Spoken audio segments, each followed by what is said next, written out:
Physics केडीजी channel में आप सभी लोगों का स्वागत है। जैसा कि हाई स्कूल एक विशेष सीरीज चल रही थी जिसके अंतर्गत फिजिक्स के न्यूमेरिकल के अनसॉल्व कराए जा रहे थे, जिसमें 6 अनसॉल्व कंप्लीट हो चुके थे। 2024 के 2025 के सभी कंप्लीट हो चुके हैं। तो 2024 का 7वें अनसॉल्व को देखते हैं। 824 आईपी। प्रश्न संख्या 2 दिया है, जल तथा कांच में प्रकाश की चाल क्रमशः इतनी और इतनी है जाकर। तो जल है तो इसके लिए लिख लेते हैं BW जाकर है। वो हमको दिया है 2.25 और गुणा में 10⁸ मीटर प्रति सेकंड जाकर, ये जल में दिया है जाकर। कांच के लिए कितना दिया, तो कांच के लिए BG लिख लेते हैं। जी मतलब ग्लास, तो 2 गुणा 10⁸ हो जाएगा, मीटर प्रति सेकंड हो जाएगा। निम्नलिखित अपवर्तनांक की गणना कीजिए। सबसे पहले पूछा है पानी के सापेक्ष कांच का अपवर्तनांक जाकर। तो सुनिए, जिसका अपवर्तनांक होता है उसको हम लिखते हैं पीछे जाकर। तो कांच का है तो G मतलब ग्लास पीछे लिखते हैं, जिसके सापेक्ष होता है वो आगे लिखा जाता है।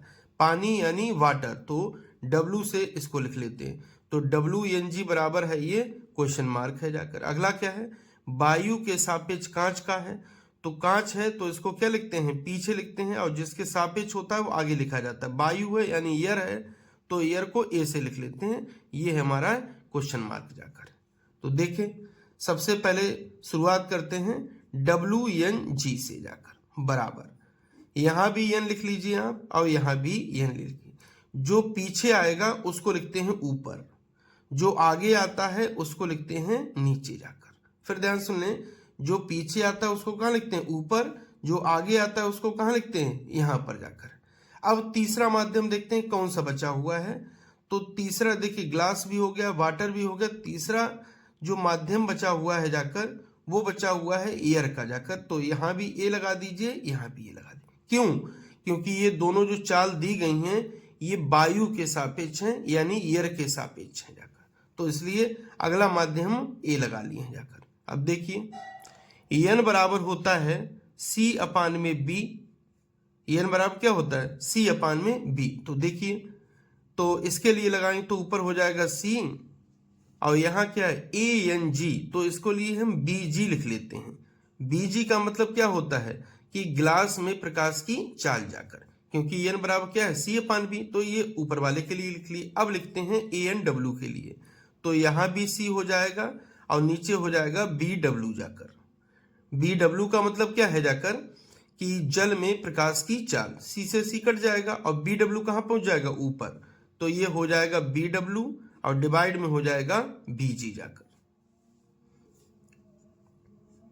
बराबर। BW का मान दिया है 2.25 गुणा 10⁸ जाकर। BG का मान दिया है 2 गुणा 10⁸ जाकर। यहां से ये टर्म कट गया, इससे जब इसको काटेंगे तो 1.125 आ जाएगा जाकर। बिल्कुल करेक्ट आंसर है, कोई मात्रक नहीं होगा क्योंकि यह एक अनुपात होता है जाकर। अगला पूछा गया है ANG जाकर। तो ANG को इसी सूत्र से बनाते हैं जाकर। N बराबर क्या होता है C/B जाकर। तो लिखते हैं ANG बराबर हो जाएगा C/BG जाकर। C यानी प्रकाश की चाल, तो 3 गुणा 10⁸ मीटर पर सेकंड होती। BG मतलब होता है प्रकाश की चाल ग्लास में यानी कांच में, तो ये दे रखी है 2 गुणा 10⁸, तो हो जाएगा 2 गुणा 10⁸ जाकर। जब भाग देंगे तो यहां से ये कट जाएगा, आ जाएगा 1.5 जाकर, 1.5। इसी सेट का तीसरा क्वेश्चन देखते हैं, किसी चालक का प्रतिरोध किन किन बातों पर निर्भर करता है। तो देखिए, चालक का प्रतिरोध जो R होता है वो समानुपाती होता है L के, यानी चालक की अगर हम लंबाई बढ़ाते चले जाएं तो उसका प्रतिरोध भी बढ़ता चला जाएगा। R समानुपाती होता है 1/A के जाकर, यानी क्षेत्रफल के। यानी अगर क्षेत्रफल बढ़ेगा तो R घटेगा जाकर। यानी अगर मोटा तार ले लें, मोटा तार मतलब क्या है, अधिक क्षेत्रफल वाला तार ले लें तो उसका प्रतिरोध क्या हो जाएगा, कम होगा जाकर। तो ये निर्भर करता है। आगे, एक तार का प्रतिरोध R है, यानी एक तार का प्रतिरोध कितना दिया है, R दिया है। तो यहां पर हम R1 बराबर मान लेते हैं R ओम दिया है जाकर। प्रतिरोध का मान कितना हो जाएगा, यानी R2 हमसे पूछा गया है, कितना हो जाएगा उसी पदार्थ के तार की लंबाई। देखिए सेम पदार्थ है तो दोनों के लिए विशिष्ट प्रतिरोध समान होंगे, क्योंकि विशिष्ट प्रतिरोध तब बदलता है जब पदार्थ बदलता है। जब पदार्थ सेम रहेगा तो विशिष्ट प्रतिरोध भी सेम रहेंगे। की लंबाई 2 गुनी तथा त्रिज्या आधी हो जाए, यानी लंबाई L1 बराबर कितनी है, अगर L है जाकर तो L2 बराबर कितनी कह रहा है जाकर 2L हो जाए, यानी लंबाई 2 गुनी कर लिए हैं। अब त्रिज्या कितनी कर दी जाए, आधी कर दी जाए, यानी अगर त्रिज्या R1 बराबर हम कितना माने हैं R, तो R2 बराबर अब कितना हो जाएगा R अपान में 2 हो जाएगा जाकर। ये हमको कंडीशन दे रखी है। फिर ध्यान सुनिए, शुरुआत में तार का प्रतिरोध R दिया है, लंबाई L दी गई है और त्रिज्या R दी गई है। बाद में ये कह रहा कि तार की लंबाई 2 गुनी कर दी जाती है तो L2 बराबर 2L लिख लिए हैं। त्रिज्या आधी कर दी जाती है तो त्रिज्या R/2 कर लिए हैं। तो प्रतिरोध ज्ञात कीजिए, यानी R2 बराबर क्वेश्चन मार्क है। तो देखिए R बराबर सूत्र होता है रो L अपान में A जाकर है। अब R1 R2 के लिए बनाते हैं तो ये R1 हो जाएगा, ये रो रहेगा, यहाँ पर L1 अपान में A1, ये समीकरण नंबर 1 डाल देते हैं। यहाँ पर रहेगा R2, ये रहेगा रो, यहाँ पर L2 अपान में A2, ये समीकरण नंबर 2 डाल देते हैं।